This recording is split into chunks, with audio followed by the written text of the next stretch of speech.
எங்க அம்மா உங்களுக்காக மீன் குழம்பு செஞ்சு காட்ட போறாங்க. எல்லாரும் பார்த்துட்டு எப்படி இருக்குன்னு சொல்லுங்க फ्रेंड्स. நம்ம வாங்க ஸ்டார்ட் பண்ணிடலாமா? பியானா, பிங்கி, உங்களுக்கு செய்ய தெரியுமா? மீன் குழம்பு செய்யணும்னா ஃபர்ஸ்ட் அதுக்கு தேவையான அளவு வெங்காயம், மீன் முக்கியமா எடுத்துக்கணும். அப்புறம் பூண்டு, தக்காளி இதெல்லாமே. தேவையான அளவு புளி, தண்ணி இதெல்லாம் பக்கத்துலயே எடுத்து வச்சுக்கணுமா? பாபி, உனக்கு மீன் குழம்பு செய்ய பிடிக்குமாப்பா? எனக்கு ரொம்ப பிடிக்கும் ஆண்டி. சரிப்பா, எடுத்து வச்சுட்டு கடாய் நல்லா சூடானதும் அதுல தேவையான அளவு எண்ணெய் ஊத்திக்கணும்.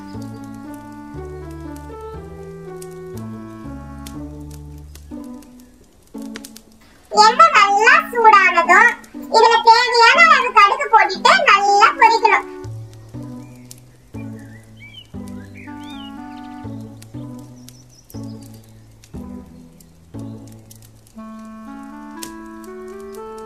பொரிஞ்சதும் கொஞ்சமா வெந்தயம் போட்டுக்கணும். வெந்தயம் போட்டுட்டு நல்லா இப்ப வதக்குற பாத்தீங்களா, இதே மாதிரி நல்லா கிளறி விட்டுடணும்.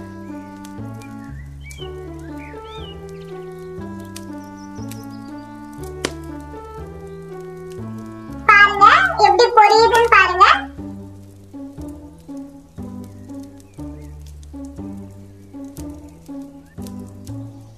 நல்லா பொரிஞ்சிருச்சா? இதுக்கப்புறம் கருவேப்பிலை கொஞ்சமா கிள்ளி போட்டுக்குங்க.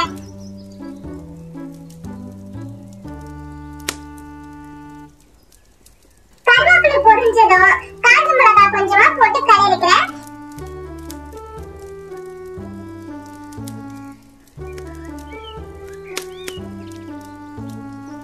எண்ணெய் கொஞ்சம் கம்மியா இருந்தது, அதனால இன்னும் கொஞ்சம் எண்ணெய் ஊத்திக்கிறேன். சரிங்களா?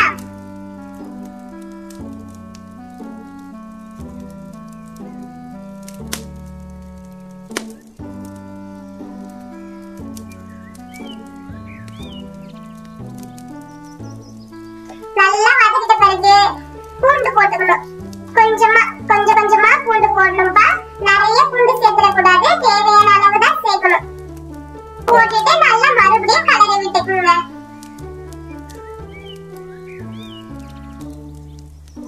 பாத்தீங்களா எப்படி பொரிஞ்சு வருதுன்னு? இந்த மாதிரி நல்லா பொரிய விடணும்பா. ஆமா ஆண்டி, பார்க்கவே சூப்பரா இருக்கு. ஆமா பாபி, நல்லா இப்பவே உனக்கு வாசனை நல்லா வரும். இதுக்கப்புறம் வெங்காயம் கொஞ்சமா சேர்த்துக்கணும்ப்பா. வெங்காயம் சேர்த்து நல்லா வதக்கணும். வெங்காயம் நல்லா பிரவுனிஷா ஆகுற வரைக்கும் வதக்கணும். சரிங்களா?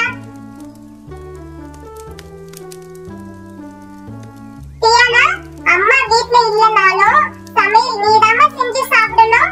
அதனாலதான் உனக்கு காட்டுறதுக்காக எல்லாரையும் உட்கார வச்சு நான் செய்யறேன். நல்லா பாத்துக்குங்க.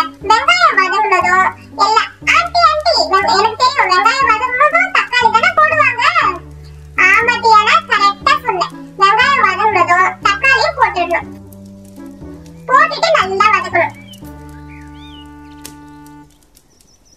பாத்தீங்களா, இதே மாதிரி தான் நல்லா வதங்கணும். நீங்க அடிக்கடி கலந்து விட்டுட்டே இருக்கணுமா, இல்லனா அடி பிடிச்சிரும், தீஞ்ச ஸ்மெல் வந்துரும். அது நல்லாவே இருக்காது.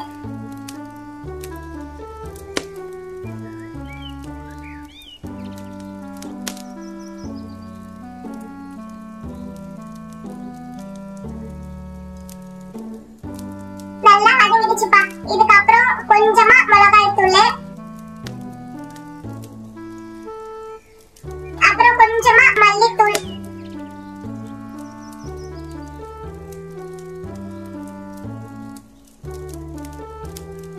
அப்புறம் கொஞ்சமா மஞ்சள் தூள், அப்புறம் உப்பு. இது எல்லாமே போட்டு நல்லா கலரி விட்டுக்கணும்பா. ஆண்டி, இன்னும் மீன் போடாம இருக்கீங்க, எப்ப ஆண்டி மீன் போடுவீங்க? சொல்றேன்ப்பா பாபி, மீன் எப்பவுமே முன்னாடியே போட்டுற கூடாது. மீன் ரொம்ப சாஃப்டா இருக்கும். சோ அதனால மீன் எப்பவுமே கடைசில போட்டு கொதிக்க விடணும். சரிங்களா? அதுக்கு முன்னாடி மசாலாலாம் நல்லா வேகணும். வேகிறதுக்காக தேவையான அளவு தண்ணி ஊத்திருக்கேன். தண்ணி ஊத்திட்டு நல்லா இப்ப கொதிக்க விட போறேன். கொஞ்ச நேரம் மூடி வச்சிடுறேன்.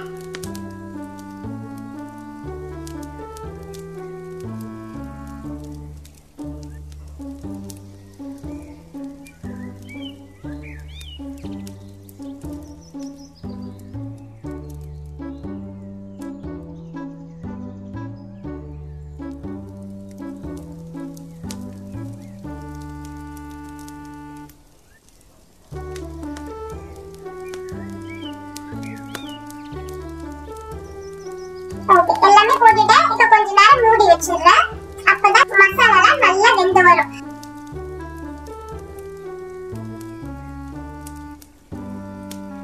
மசாலா வேகுற டைம்ல கொஞ்சமா புளி எடுத்து வச்சிருக்கேன் இல்லையா, அதை எடுத்து கரைச்சி விட்டுக்கிறேன். தண்ணி ஊத்தி, தேவையான அளவு தண்ணி ஊத்தி நல்லா கரைச்சிக்கிறேன்.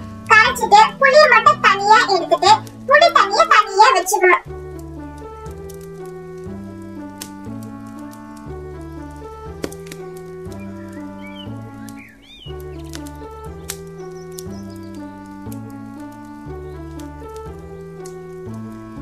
பாத்தீங்களா எப்படி கரைக்கிறேன்னு நல்லா பாத்துக்கணுங்க. அந்த புளி தான் மீன் குழம்புக்கு ரொம்ப டேஸ்டா இருக்கும்பா.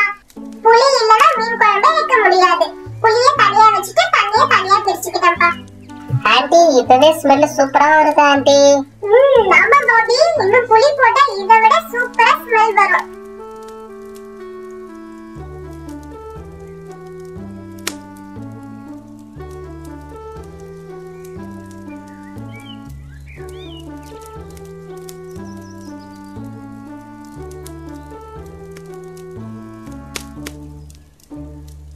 நல்லா கொதிச்சு வர டைம்ல புளி தண்ணி ஊத்திக்குங்க.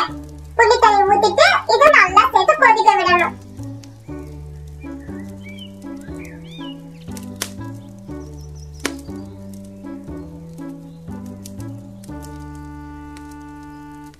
பாத்தீங்களா, மூடி வச்சுட்டு இது நல்லா கொதிச்சு வரட்டும். அம்மா அம்மா, ஏமா இன்னைக்கு திடீர்னு மீன் குழம்பு செய்றீங்க?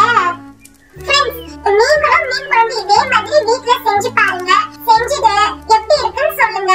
இன்னும் நிறைய டிஷ்ஷஸ் உங்களுக்காக செய்ய போறோம். அதெல்லாம் அந்த டிஷ்ஷஸ்ல நீங்க பார்க்கணும் அப்படின்னா கண்டிப்பா இந்த சேனலை சப்ஸ்கிரைப் பண்ணிடுங்க. சரிங்களா? புளி தண்ணி போட்டு நல்லா கொதிச்சு வந்துருச்சுமா. இப்ப கொதிச்ச பிறகு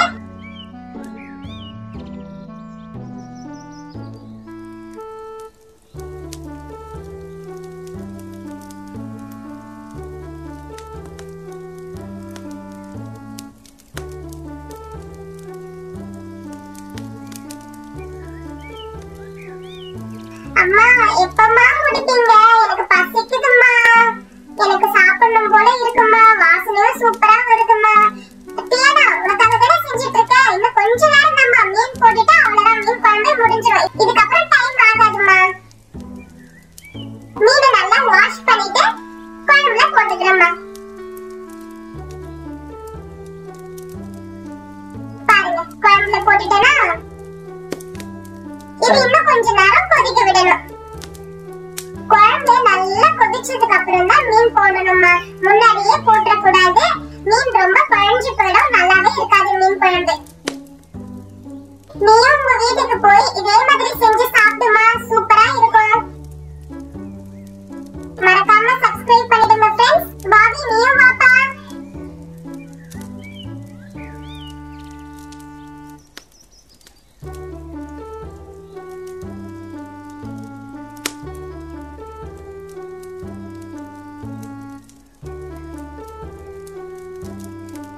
நல்லா கொதிச்சு வருது. பாத்தீங்களா, மீன் எவ்வளவு சாஃப்டா ஸ்மூத்தா வந்திருக்கு.